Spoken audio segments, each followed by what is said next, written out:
warahmatullahi wabarakatuh. Shalom, namo buddhaya, salam sejahtera bagi kita semua dan salam harmoni. Perkenalkan, nama saya Niputu Gita Suci Maharani dengan NIM 2311011005 yang pada kesempatan kali ini akan mempraktekkan konseling kognitif dengan setting layanan bimbingan klasikal. Selamat pagi anak-anak. Pagi, Bu. Baik, bagaimana kabarnya hari ini? Baik. Baik, sesuai dengan sebelum-sebelumnya, untuk yang bertugas memimpin doa dipersilakan. Saya Ibu. Baik, doa akan saya pimpin. Marilah kita mulai dengan mengatur nafas, menarik nafas dalam-dalam, dan memusatkan hati serta pikiran kita pada saat ini. Ya Tuhan yang Maha Esa, kami bersyukur atas kesempatan yang Kau berikan kepada kami untuk berkumpul hari ini dalam suasana belajar dan berbagi ilmu. Terima kasih atas nikmat kesehatan, akal, dan semangat yang Kau limpahkan, sehingga kami dapat hadir di sini dengan penuh harapan. Kami mohon, berikanlah kami ketenangan hati dan kecerdian pikiran agar kami dapat menerima ilmu dengan baik dan mengaplikasikannya dalam kehidupan. Bimbinglah kami agar selalu rendah hati dalam belajar, sabar dalam menghadapi kesulitan, dan gigih dalam mengejar cita-cita. Ya Tuhan, dalam perjalanan hidup kami, terkadang kami merasa lelah, jenuh, dan ragu. Kami mohon kekuatan dan semangat baru agar kami dapat bangkit dan terus berusaha tanpa putus asa. Ajarkan kami untuk selalu bersyukur, menghargai proses, dan melihat setiap tantangan sebagai kesempatan untuk tumbuh dan belajar. Kami juga berdoa agar Engkau menjaga kami dari segala hal yang dapat menghalangi kemajuan kami, baik dari dalam diri maupun lingkungan sekitar. Lindungilah kami dari rasa iri, dengki, dan kebencian, serta tanamkanlah sikap saling menghormati dan tolong menolong di antara kami. Ya Tuhan, berikanlah kami kemampuan untuk menjadi pribadi yang bijaksana, berakhlak mulia, dan bermanfaat bagi orang lain. Bantulah kami untuk selalu menjaga persatuan dan kerukunan, serta membangun lingkungan belajar yang aman, nyaman, dan penuh kasih sayang. Kami juga berdoa untuk guru-guru dan semua orang yang membimbing kami. Semoga Engkau memberkati mereka dengan kesehatan, kesabaran, dan kebijaksanaan dalam mendidik dan membimbing kami. Ya Tuhan, semoga setiap langkah kami hari ini dapat menjadi bagian dari perjalanan menuju masa depan yang lebih baik. Berikanlah kami kemampuan untuk memanfaatkan waktu dengan sebaik-baiknya, dan semoga ilmu yang kami peroleh menjadi cahaya yang menerangi jalan kami. Kami serahkan segala harapan dan doa ini kepadamu dengan penuh keyakinan dan keikhlasan. Amin.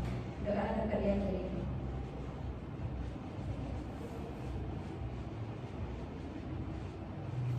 Baik, untuk memulai sesi pembelajaran kita hari ini, setelah melantunkan doa, mari kita memulai dengan salam terlebih dahulu. Om Swastiastu.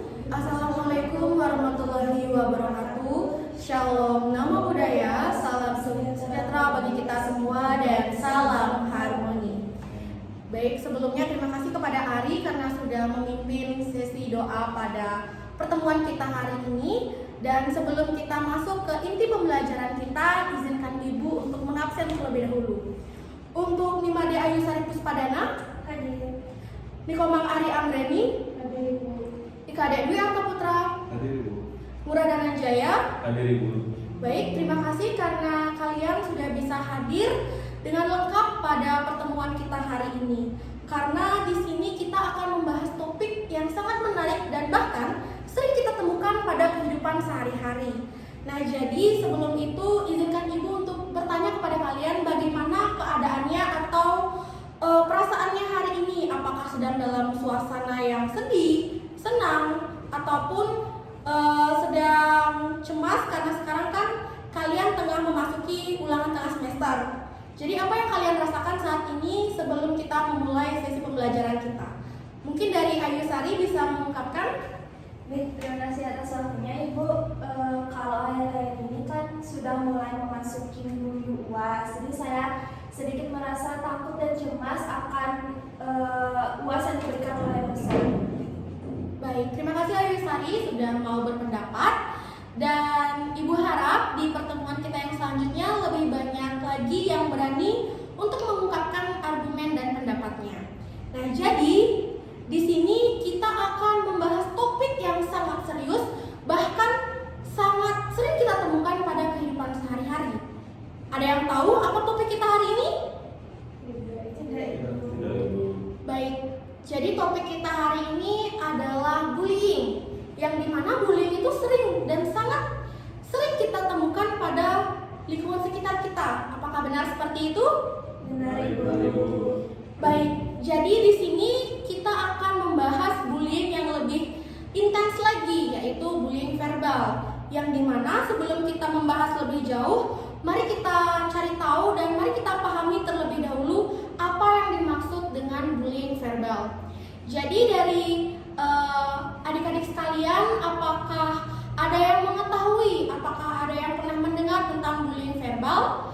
Dan mungkin agar kita di sini sama-sama terbuka, Ibu ingin menanyakan kepada kalian satu persatu dan mengungkapkan pendapat kalian terkait apa yang dimaksud dengan bullying verbal. Jadi bisa dimulai dari Ari terlebih dahulu. Baik, terima kasih atas kesempatannya. Dari pengalaman saya, bully verbal itu merupakan bully yang dilakukan melalui kata-kata atau ucapan. Baik, terima kasih Ari atas jawabannya. Kita keep jawaban Ari terlebih dahulu. Dilanjutkan oleh Ayu Sari.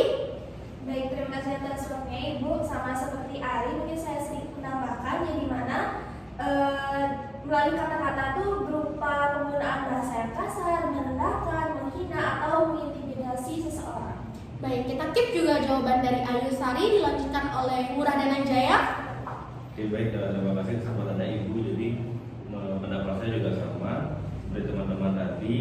Bullying verbal itu simpelnya adalah melalui ucapan, yang padahal walaupun hanya melalui ucapan tidak ada tindakan fisik, tapi efeknya kepada mental dari lawan kita itu juga sangat berpengaruh. Mungkin itu dari saya. Baik, terima kasih jawabannya Murah Dananjaya. Dan dilanjutkan oleh Kadek Dwi Arta Putra. Kalau dari saya sendiri itu masih sama seperti teman-teman yang lain, itu perundungan yang memang melalui kata-kata maupun lewat media seperti itu. Baik, Ibu sangat bangga dan Ibu sangat senang atas pendapat dari kalian semua. Dan semua sudah benar. Jadi apa yang kalian ungkapkan itu memang benar. Bullying verbal itu adalah bentuk perundungan atau penindasan terhadap orang lain dengan menggunakan kata-kata yang menyakitkan, merendahkan, bahkan juga dapat mengancam bagi korbannya. Kemudian kata-kata tersebut biasanya ditunjukkan untuk menghina fisik seseorang, kemudian juga cara berbicara, kemudian bisa saja itu digunakan untuk membuli cara berpakaian sang korban tersebut, atau bahkan bisa juga membuli karena latar belakangnya seperti agama, ras, atau bahkan latar belakang keluarganya. Nah, jadi di sini bullying verbal itu bisa berupa mengejek atau memberi julukan negatif, seperti misalnya ada korban yang dikatakan, kamu gendut. Nah, itu termasuk bullying verbal. Kemudian juga kata-kata bodoh, kampungan itu juga termasuk ke dalam bullying verbal. Kemudian di sini juga menyindir dan merendahkan secara terus-menerus itu juga termasuk ke dalam bullying verbal, karena di situ korban akan merasa direndahkan. Bahkan sang korban itu nantinya akan tidak percaya diri pada saat sang pelaku itu mengungkapkan kata-kata seperti itu. Kemudian juga berbicara dengan nada kasar, itu jatuhnya itu menghina. Kemudian itu juga sudah termasuk ke bullying verbal atau perundungan verbal. Nah, jadi di sini mungkin kata-kata ini terasa candaan bagi kita, atau bahkan tanpa kita sadari kita pernah melakukan hal tersebut. Nah, jadi di sini gunanya pada sesi pembelajaran hari ini kita mengidentifikasi apakah kita pernah melakukan hal tersebut dan apa dampaknya bagi korban dan bagaimana cara kita menangani situasi tersebut. Jadi di sini juga bullying verbal sering terjadi antara siswa dan sering dianggap tidak berbahaya karena seorang pelaku yang menggunakan bullying verbal atau melantunkan perundungan verbal ini merasa bahwa fine-fine saja selagi korban tidak merasa kesakitan. Karena sang pelaku itu merasa, saya tidak memukul, saya hanya mengungkapkan kata-kata. Nah, jadi di situ merasa bahwa itu tidak berbahaya bagi sang korban. Padahal faktanya di sini sangat berpengaruh bagi korban, yang dimana itu dapat menimbulkan luka batin bagi korban, atau bahkan hal paling fatal itu sang korban bisa saja depresi atau bahkan tidak memiliki keinginan untuk hidup di dunia. Banyak yang kita lihat kasus-kasus terbaru dan mungkin yang lagi booming saat ini, kasus bunuh diri. Nah, itu juga salah satunya satunya faktornya dari bullying verbal. Kemudian apa saja sih dampak dari bullying verbal selain yang saya jelaskan barusan? Apakah ada yang ingin berpendapat untuk Ayu Sari? Baik, kalau dari saya sendiri itu dampaknya itu ke mental saya sendiri ya, karena pernah satu pengalaman itu dari keluarga sendiri itu mengatakan saya yang tidak secara fisik, jadi saya masih mengingatnya sampai sekarang. Jadi dari yang sudah dikatakan itu menjadi trauma yang mendalam bagi diri saya sendiri. Baik, terima kasih Ayu Sari sudah berani mengungkapkan argumennya terkait dampak bullying verbal bagi sang korban. Jadi sangat benar yang sudah diucapkan oleh Ayu Sari. Di situ di saat sang korban diberikan kata-kata yang tidak enak atau bahkan menyakiti hati. Nah, sang korban akan merasa kepercayaan dirinya itu menurun drastis. Bahkan tidak akan berani untuk bersosialisasi dan berinteraksi dengan lingkungan sekitarnya. Kemudian setelah dia turun rasa percaya dirinya, apa yang timbul? Dia akan malu, dia takut atau bahkan kehilangan harga dirinya. Dia tidak akan pernah muncul dan akan mengurung diri, tidak berani bersosialisasi karena merasa bahwa dirinya itu rendah dan merasa sangat tidak pantas untuk ada di sini. Kemudian juga dia menarik diri dari lingkungan sekitar. Mungkin saja bisa dianggap sebagai orang yang introvert. Kenapa? Karena dia tidak mau berbaur dengan lingkungan sekitarnya. Kemudian dia menjadi pasif, yang dimana dia akan takut berbicara, kemudian bahkan takut juga masuk ke sekolah. Misalnya ada siswa yang seperti itu.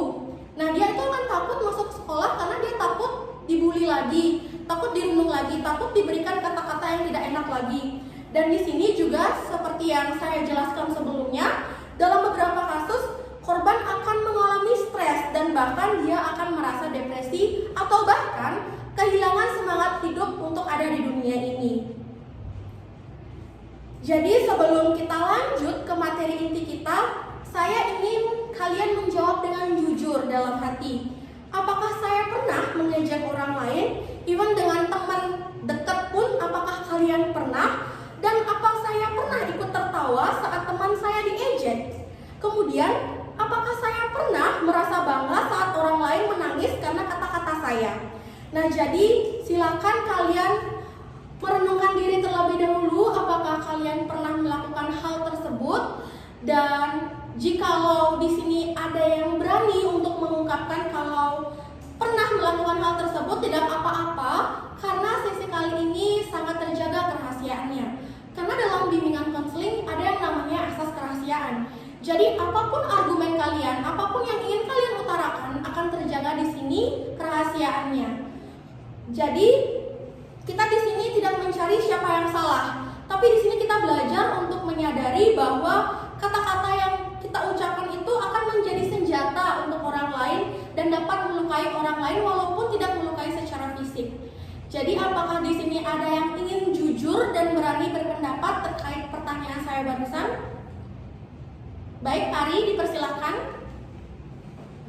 Baik, sebelumnya terima kasih atas kesempatannya. Mungkin secara nggak langsung aja, saya kan di keluarga berempat, saya punya adik paling kecil. Nah, dia tuh kulitnya emang agak lebih hitam lah dari kita semua. Jadi kayak saya kadang manggil dia kayak badan gitu. Jadi mungkin itu termasuk bully verbal juga ya. Cuman kebetulan hari saya juga menyadari bahwa memang kulit dia itu lebih gelap dari saudaranya yang lain. Jadi mungkin dalam hatinya itu kayak terbesit, kenapa aku dibilang kayak gitu, padahal kayak sama persaudaraan. Itu sih Bu. Baik, terima kasih Ari karena sudah mengungkapkan pendapatnya dengan jujur, dan itu merupakan suatu kebanggaan pada diri Ari karena Ari sudah berani untuk mengungkapkan apa yang Ari rasa itu salah untuk diri Ari. Nah, jadi di sini seperti yang saya katakan sebelumnya, kita tidak mencari di sini siapa yang benar, siapa yang salah. Tapi bagaimana kita hari ini dapat mengubah pikiran-pikiran dan perilaku-perilaku kita yang seperti itu ke arah yang lebih positif lagi. Jadi di sini ibu ingin kalian memahami bahwa seseorang mengejek orang lain itu biasanya pikiran-pikiran yang muncul itu di kepalanya seperti yang dicontohkan tadi. Kalau bisa bikin orang ketawa, pasti kita disukai.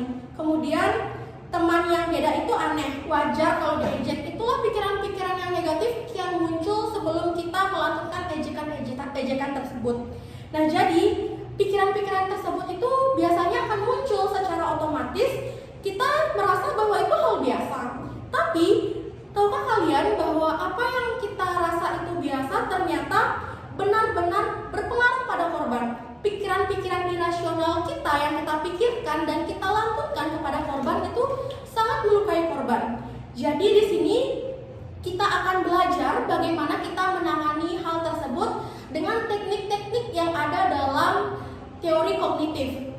Baik, untuk mengatasi atau bagaimana cara kita menghadapi situasi perundungan verbal atau bullying verbal kita yang sudah Ibu sempat jelaskan di awal, mari kita hadirkan di sini suatu teknik yang dapat membantu kita menghadapi situasi tersebut. Nah, di sini kita tidak akan mencari yang mana benar, yang mana salah, tapi bagaimana cara kita untuk mengulang dan melihat dari sudut pandang lain terkait apa yang kita pikirkan dalam hal negatif atau ke arah yang negatif itu dapat kita lebih lihat atau dapat kita lihat dari sudut pandang lain yang lebih positif. Nah, jadi teknik yang dapat kita gunakan untuk menangani situasi tersebut yaitu teknik reframing. Apakah dari adik-adik sekalian sudah ada yang pernah mendengar ataupun mengetahui terkait teknik reframing ini? Belum, Ibu. Baik, jika belum, izinkan Ibu untuk menjelaskan sedikit terkait pengertian dari reframing. Jadi, seperti katanya, re yang artinya mengulang, framing yang artinya bingkai. Jadi di situ ada pengertian seperti membingkai ulang. Jadi bagaimana kita melihat dari sudut pandang yang lebih positif terhadap pikiran-pikiran negatif yang muncul. Nah, misalnya contoh yang pertama, ada siswa yang cuek, pasti dia sombong. Itu adalah suatu pikiran negatif yang muncul secara spontan. Kemudian jika kita hadirkan teknik reframing ini hadir, apa yang kita lihat dan bagaimana pikiran kita setelah kita hadirkan teknik reframing? Jadi setelah kita hadirkan teknik reframing, jadi pikiran yang muncul itu tidak lagi negatif, menjadi ke arah yang lebih positif, seperti mungkin saja dia itu introvert dan lebih nyaman diam. Jadi bukan berarti dia tidak peduli. Jadi seperti itu contohnya, kita harus dapat melihat dari sudut pandang lain. Ketika kita mulai memikirkan hal-hal negatif, munculkanlah teknik reframing ini hadir di sini. Karena dengan kita memunculkan teknik reframing ini, kita akan mengurangi konflik yang terjadi di lingkungan sekitar. Jadi di sini kita bisa lebih harmonis, bisa lebih tentram, berteman atau bahkan berinteraksi dengan lingkungan sekitar. Jadi untuk mengetahui apakah kalian sudah memahami mengenai teknik reframing ini, Ibu ingin mendengar penjelasan kalian atau argumen kalian saat pikiran negatif muncul, contoh pikiran negatif yang pernah kalian pikirkan itu muncul, dan kalian ganti ke arah yang lebih positif melalui teknik reframing ini bagaimana? Bisa dimulai dari Ayu Sari. Baik, terima kasih atas waktunya Ibu. Jadi di saat awal semester itu kita kan lagi gencar-gencarnya luring kuliah. Nah, itu ada salah satu teman saya itu yang selalu duduk sendiri di pojok. Itu dia tuh sama sekali nggak mau bergaul, sama sekali nggak mau ngomong sama kita. Jadi di saat saya melihat teman saya kayak gitu, setiap perkuliahan offline itu, saya mikirnya kok dia sombong banget ya, nggak mau beradaptasi sama kita, nggak mau ngomong sama yang lain, sama sekali tuh nggak mau ngomong gitu. Kalau diajak ngomong tuh paling gimana ya, balasnya itu singkat-singkat. Jadi saya mikir kok sombong banget sih, kayak cuek banget orangnya gitu. Tapi setelah saya mendengar penjelasan dari Ibu mengenai teknik reframing tadi itu, saya bisa merubah atau membingkai ulang pikiran saya itu menjadi yang lebih positif. Jadi setelah saya mengetahui pengertian dari teknik reframing dan menerapkan dari teknik reframing itu, saya saat melihat temannya itu, saya berpikiran, oh mungkin dia memang orangnya termasuk susah beradaptasi dengan lingkungan baru. Jadi saya tidak lagi berpikiran negatif, tapi saya berusaha untuk mengajak dia untuk berinteraksi dengan kita, lalu mengajak dia pelan-pelan ngomong sama semuanya, terbuka, sehingga saya itu merasa nyaman dan juga dia merasa nyaman dan tidak perlu takut lagi untuk ngomong atau bersosialisasi dengan teman-teman sekelas. Baik, berikan tepuk tangan untuk Ayu Sari karena sudah berhasil menerapkan teknik reframing hadir di sekitar Ayu Sari dan mengubah pikiran negatif itu menjadi ke arah yang lebih positif. Jadi apakah teman-teman sekalian atau adik-adik sekalian itu sudah dapat memahami terkait pengertian serta cara menerapkan teknik reframing itu hadir untuk mengenangani kasus-kasus seperti contohnya itu bullying verbal atau bahkan permasalahan-permasalahan lain yang sering kita temukan di lingkungan sekitar. Silakan Bu. Baik, terima kasih karena kalian semua ini sudah dapat mendengarkan dan dapat mencerna apa yang saya ungkapkan dan dapat mengimplementasikan dan mempraktikkan langsung terkait teknik reframing ini. Jadi di sini Ibu ingin kalian mengetahui bahwa bullying verbal itu bukan hanya soal ucapan, tapi juga soal pola pikir kita. Yang dimana pikiran negatif itu bisa diubah menjadi pola pikir yang lebih empatik, yang lebih positif, yang lebih rasional. Jadi setiap dari kita menciptakan suasana sosial yang lebih aman dengan cara memilih pandangan atau kata-kata yang akan kita lantunkan terhadap orang lain. Jadi kita pikirkan terlebih dulu, apakah kata-kata yang akan saya ucapkan ini akan menyakiti orang lain atau tidak. Itu bisa dicoba juga untuk mengurangi perundungan verbal atau bahkan konflik-konflik yang terjadi di lingkungan sekitar kita yang sering kita temui. Jadi apakah adik-adik semua dapat diakhiri pembelajaran kita hari ini? Dapat Ibu. Apakah siap untuk mengikuti pembelajaran selanjutnya? Siap Ibu. Baik, terima kasih atas apresiasi dan atas semangat kalian di hari ini. Semoga kalian dapat menerapkan langsung terkait teknik reframing ini di lingkungan sekitar kalian. Untuk mengakhiri sesi pembelajaran kita hari ini, mari kita akhiri dengan doa dan salam penutup yang akan diwakili langsung oleh Ari Anggreni. Baik, untuk itu doa akan saya pimpin. Marilah kita hening sejenak, menarik nafas dalam-dalam dan memusatkan hati serta pikiran kita. Mari kita tutup pertemuan hari ini dengan mengucapkan rasa syukur atas kesempatan belajar yang telah kita jalani bersama. Semoga suasana belajar dan bekerja kita selalu dipenuhi rasa hormat dan pengertian. Doa dapat diakhiri. Untuk itu pertemuan hari ini saya tutup dengan salam. Om Santi Santi Santi Om. Wassalamualaikum warahmatullahi wabarakatuh. Shalom, namo buddhaya, salam sejahtera bagi kita semua dan salam harmoni.